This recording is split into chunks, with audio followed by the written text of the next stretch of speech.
Hi guys, it's Clarice, and in this video we are going to be doing the different kind of strokes involved in loose watercolor. Not only that, we are going to be doing these strokes for each of the brushes that I use most often in my videos. So hope you guys enjoy this. I normally get a lot of questions about why should I get the mop brush? Is it necessary? Is it not? The Filberts, etc., etc. So here is this video showing you exactly the difference between all three of them. I know I have four here, but I think I will keep the Princeton out because it's pretty much like the regular Silver Black Velvet 8, and they're both 8. So let's start, guys. So I'm going to start with my number 8 Silver Black Velvet just because I had that in hand. I've mixed some color off to the side here and we're going to get started. So there's four different strokes that we're going to try. So the first one is lines. And usually the lines that you normally do using your watercolor brushes so you can get it pretty decent is by just using the tip of your brush and you're just kind of going downward. And if you kind of do, you can get thicker lines, but then that involves using the tip of your brush and just really pressing down. So it really depends on how, what you're painting and how thin or thick you need your lines. So accordingly, you can either press down on the belly of your brush to get this thick line, or you can just use the tip of your brush and ever so lightly trail down. So that's with the linear lines for your Silver Black Velvet. Then we have our C strokes, or as I like to call them, comma strokes. And for that, you're literally using your tip and you are just doing a C or a comma. And again, you can control the thickness of it by by the amount of pressure you add as you do these strokes. So for instance, if I really want a thick one, I'm really going to press down and do this. And you notice how you get a nice clean finish as well. Meanwhile, these are most saturated because I just used the tip of the brush to get a thinner one. So here's me using just the tip without pressing down.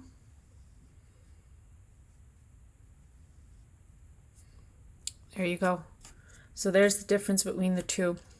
So those are C strokes. Now for this next stroke we are doing is kind of what you would do to do leaves. So, and you're also taking advantage of the fact of how the brush is, I guess, shaped. So you start with the tip and then you press down and then you kind of trail off. And that's how you would typically do a leaf. So now I'm going to get some color directly from the palette and do another one just so you can see that. So using the tip, pressing down, trailing off. And then you can perfect your edge if you want to. But again, you're getting a nice thick leaf or petal, whatever you want to call it, depending on your pressure. So if I don't press down too much, I'm going to get something like this. So really use the belly of your brush if you want something thicker. And if you want something thinner, then kind of go easy on how much pressure you apply. Then the fourth one is pretty much like, I guess, a combination of all of these that we're doing, which would be multiple strokes to create a certain shape, for instance. And this is typically for your petals or like smaller florals. So I would typically just hold it to the side, my brush, and then pressing down so I can get the full width of this. And you can see how it's given me this nice organic shape, like a clean outer shape, right? And here's another stroke to kind of close that off. And this one, I'm kind of pulling down towards this side here. And it could almost be like a flower, right? And just to finish it up so you can visualize this flower, I'm going to take my 4 and get some green and just do a green bottom so you can see this flower. And this is ideally what I had done, the method I had used for creating the cute little sweet pea florals that I had done. There you go, like literally just 2 strokes, and then you're doing your green bottom for it. So they're pretty easy to do, and you're just using the colors to kind of make up for the lack of detail. And here you go, you have your little cute floral, right? So that is my silver black velvet number 8. Okay, so we're going to move on to the next brush now. The next brush I am showing you is the mop brush, and we are going to do the exact same strokes that I have done here, just using the mop brush so you can see the difference. And mind you, I have done a video on the mop brush versus the regular round for roses. And I think a lot of you found that quite helpful to see the difference between what you can achieve. But here it is just for like the basic strokes that we use in our everyday loose watercolor painting. So we're starting off with the lines. Now keep in mind the mop brush holds quite a lot of water in comparison to like any other regular round. So we're going to start off with doing the lines first. So thin lines are kind of harder to do with this, because while it does have a nice sharp tip, it also holds a lot of water. And so if you kind of take off most of the water, then you're able to get, I guess, a thin line, but it's still a pretty hefty brush in terms of carrying all that color and water in it. So here's how thick you can go with it. So if you really press down and kind of go all the way down, you can get some really nice thick strokes. So you can see this, right? Like that is a lot thicker compared to this. Moving on to the next stroke, which is our C strokes. Here's our C strokes, like exactly like I did over here. I'm using my tip to start it off, and then I'm pressing down and trailing off and pushing some color around, which is ideally what you would do when you're painting florals or anything for that matter. And then if I did a thin stroke, just using the tip of my brush without pressing down, I would get something like this.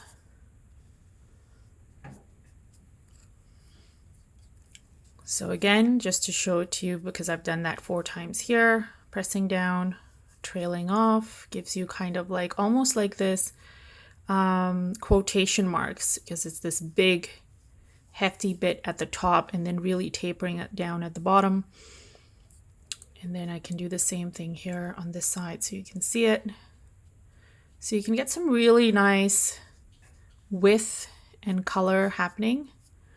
But again, while I'm showing you the difference in these brush strokes, I'm also showing you the strokes that are involved with our floral paintings that we do so regularly.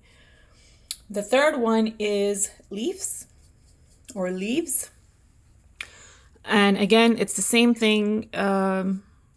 Using the tip of your brush, you're kind of dragging and then pressing down and trailing off. And again, I'm getting more color. I'm going to drag, press down, trail off. Again, it's very, very significant and heavily reliant on the amount of pressure you add and when you kind of lift off. That's the key over here when you're doing strokes like this. So those are the ovally kind of shapes, you would call them. And now we have these ones right here. So for that, we're going to do the exact same thing, and you're just going to see the results using this brush.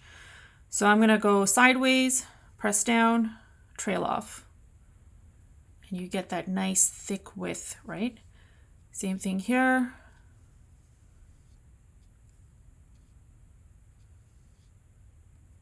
And pushing down all the color.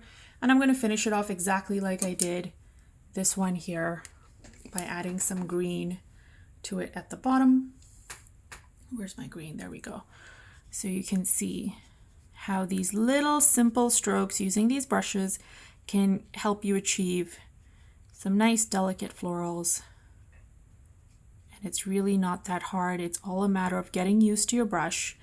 knowing the kind of strokes, which is what we're addressing in this video here, and practicing. And by practice, I mean just picking up the brush, getting a sheet of paper, and just trying it out. All right, so that was the mop brush. Now we're going to move on to our third and final brush, and that is my newest addition, the Filbert in the number 6. And I'm going to mix some other color for it onto the side.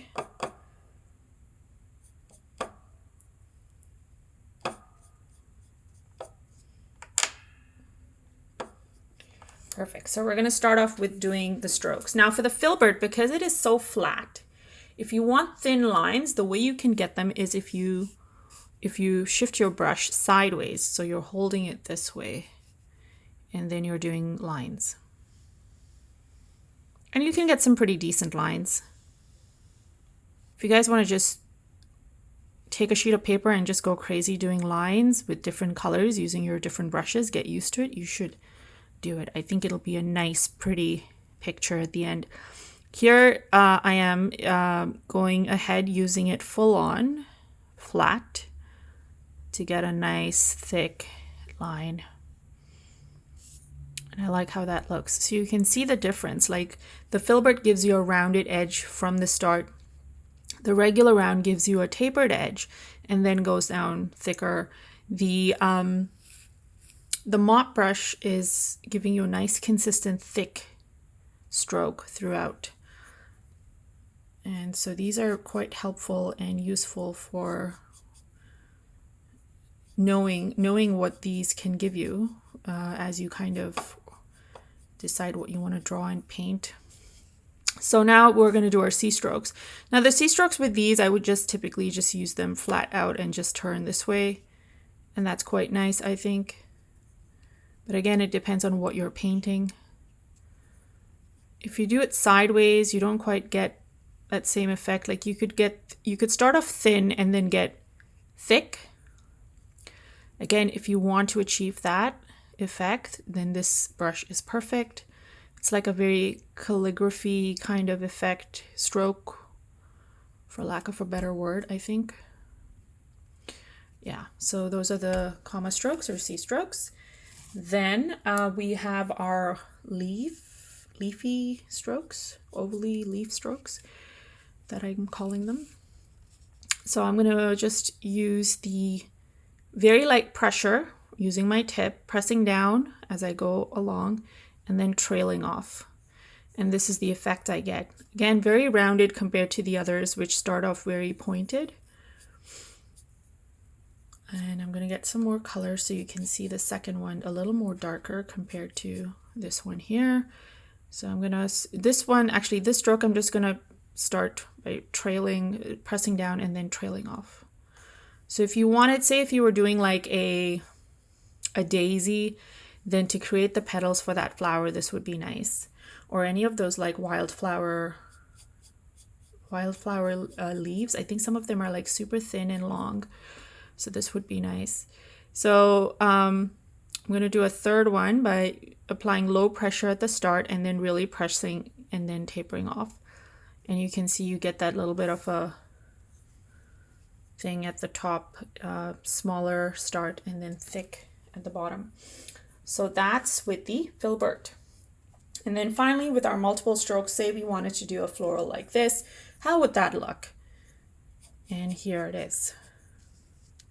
So with that, if I just wanted to kind of really press down and create one stroke, I would be going back to do another stroke because it's not thick enough. And then I'm going to go ahead and do one on this side and then close it off. And so it gives you that kind of layering kind of look because you have to go in multiple times and kind of get it. But again, it all depends on what you're painting and what kind of effect you want. I'm just going to close this off with the green. I wouldn't obviously use the Filbert for simple florals like this. I would use it, I would use the regular or the mop brush if I wanted to do any of those. But there's other florals you can do with the Filbert, which would be really, really nice. But just addressing these commonly used strokes with these commonly used brushes of mine, so that you guys, if you're new to my channel, if you're new to watercolor, and you're considering purchasing any of these brushes, this gives you a good idea of what you can achieve. So, in conclusion, if you are thinking of purchasing any of these brushes, here is your visual of what you can achieve with it using the strokes that would be required to do some nice loose floral paintings. I have gotten a lot of questions about the Da Vinci Mop not being available. That's okay. If that is not available, you can absolutely get the Raphael version of it. The Raphaels also carry a mop brush, and I believe Isabi is also another good brand that carries mop brushes. So check those out as well, guys. The links to these brushes are listed below, so you can absolutely look them up if you are ready to purchase them. So feel free to check that out, guys. And I hope you guys really enjoyed this video. If you have any questions at all regarding anything in this video, please do not hesitate to send me a message by commenting below or sending me a direct message through Instagram or Facebook, because I'm also on Facebook. So thanks so much, guys, for interacting. And if you like this video, please do hit the like button and consider subscribing to my channel and checking out some of the other fun videos I put out. Wishing you a very, very wonderful and sunny weekend. Bye, guys.